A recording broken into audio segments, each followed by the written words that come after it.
Hey you guys, Stockton here from Better Than Data. And in this video, what we're going to do is take a look at how to set up core web vitals tracking inside of Google Tag Manager and have that data feed into Google Analytics 4. Once it's in Google Analytics 4, what we can then do is build Looker Studio reports off of that. The events will be streamed into BigQuery if you have that connection set up, and then it's there and it's usable, and you can have core web vital data on a page by page basis. And if that's inside of Looker Studio, then it's interactive and you can actually have a breakdown of all your pages with all of their core web vital metrics, things like that, which will help you with diagnosing performance and conversion rate optimization and all of that. For now, if you want to head on over to betterthandata.com/free or the link right below me, then it will take you to this page here where we have this fun form you can fill out. And what that does is it gives you the data layer and the pre-built GTM container that you would need to have conversion tracking set up super duper fast.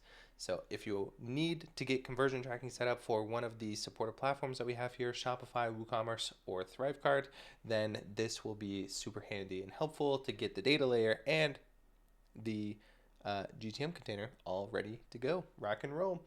All right, let's jump right in. What we need to do is start right here inside of Google Tag Manager. So we are going to be installing different tags, triggers, and variables, sending that data to Google Analytics 4, and then once it's there, it's usable in all sorts of different places. Let's first review quickly what is Web Vitals. So I just found this article on web.dev that has a good explanation.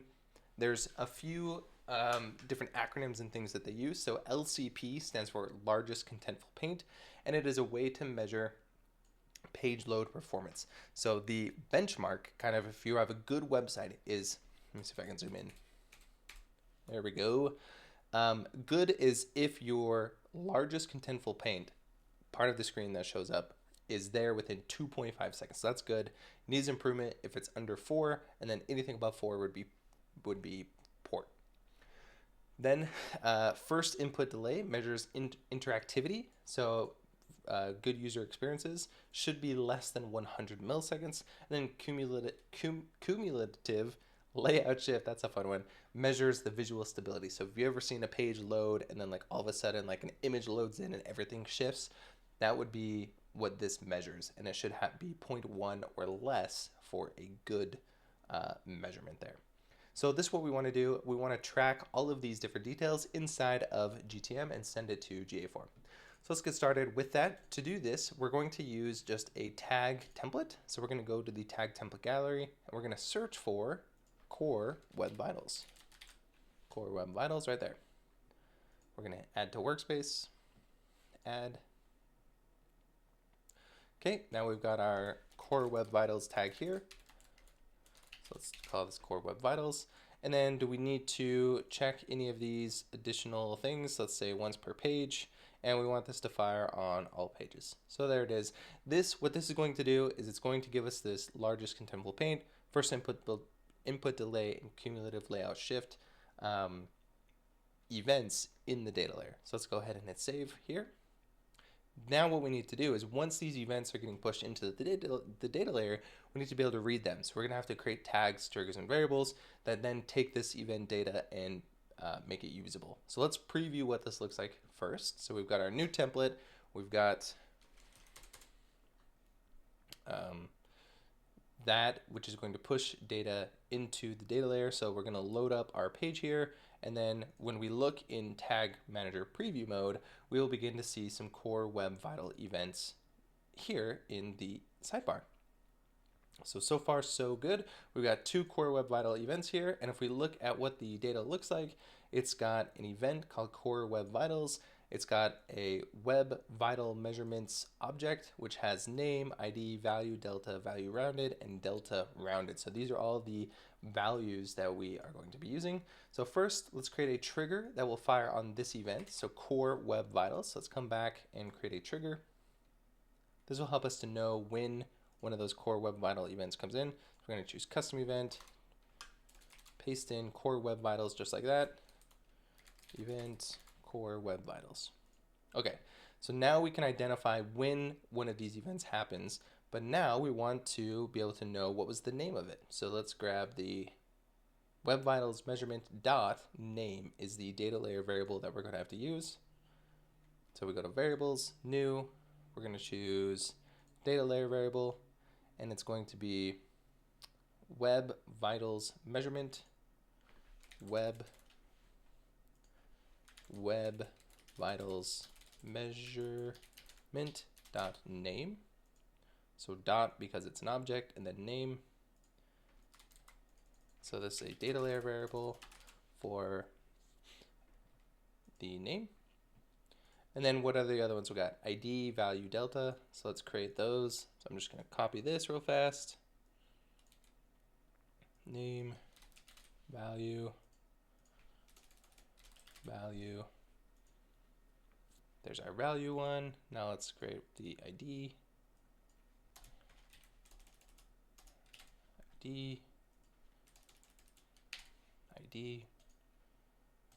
So we got name, ID, value. So delta, value rounded, delta rounded. So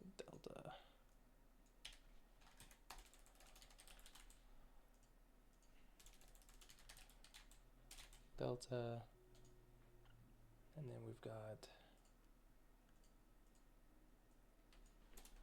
value rounded. Oops. Oh no. Value rounded. Does that match? Value rounded. It does. And then delta rounded. So copy this.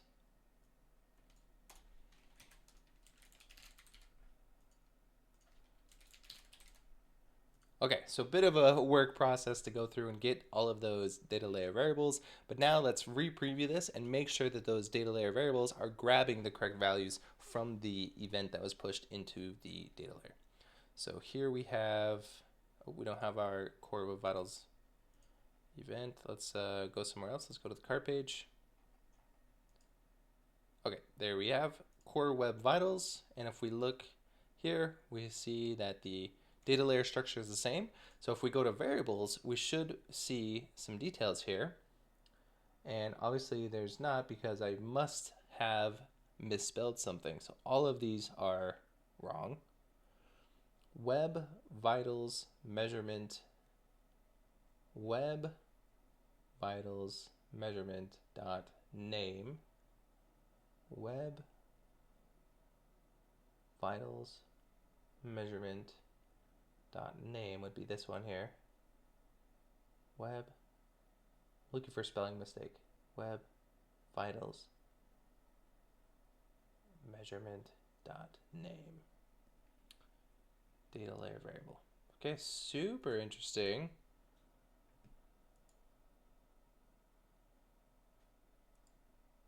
Let me figure out why this is wrong. There it is, staring us in the face. We misspelled measurement, so there's an E after the R here. So we have to go back and rename all of those real fast. So I'll do that. All right, so once you name things correctly, let's re-preview this, and we should be seeing those values showing up under the correct variables in the data layer. So here we go. Let's go to a page, for example. Look for, oops, a core web vitals measurement event. Okay, so here we have one. So if we look under variables now, here we can now see, once we spell it right, what the different values are. So this is the delta value, this is the delta rounded value. We got the measurement ID, the measurement name, the value, and the value rounded. Okay, so now what we can do with this is build our GA4 tags to capture this data. So the first thing we're going to need is actually the GA4 configuration tag.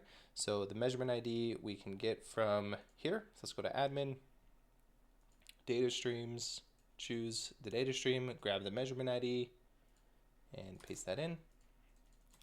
Call this GA4 config, and under triggering we'll choose all pages. So we'll go ahead and hit save there. The next one we want is a GA4 event tag. We're going to choose the config that we just created, And then for event name, what we're going to do is reference dynamically the variable for the Core Web Vitals name. So we're going to choose name here. And then under the event parameters, we can put in the, we can reference those different values. And then the trigger is going to be that new Core Web Vitals event trigger there. And so now we just need to fill in what the different parameters are. So if we look at the values we have available to us, we have a nice number here, which is 33, when in fact this was 0.033. So we may choose to use the delta, or we may choose to use just value.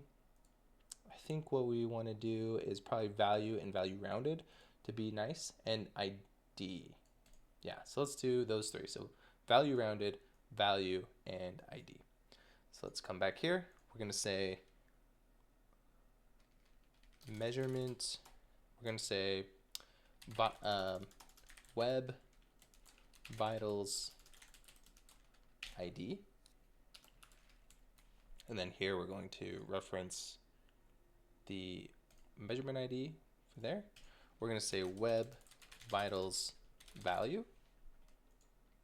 And here we're going to reference the value.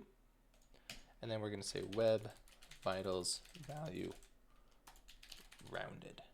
Just because we may use this one in the future as in the visualizations, just to have a more formatted value. Okay, so let's name this. We'll call this GA4 Core Web Vitals. Go ahead and hit save. Now let's go to GA4 and put this baby into debug view just so we can see events as they are coming in. And let's re-preview GTM to see if those events do indeed flow into GA4 as expected. So confirm there.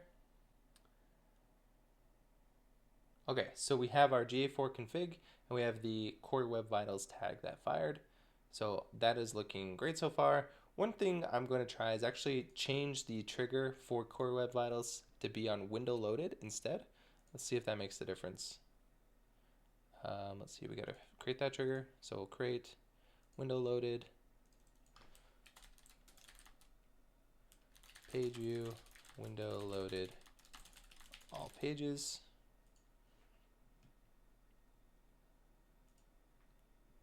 Okay, so this is going to just delay that tag from firing for a second.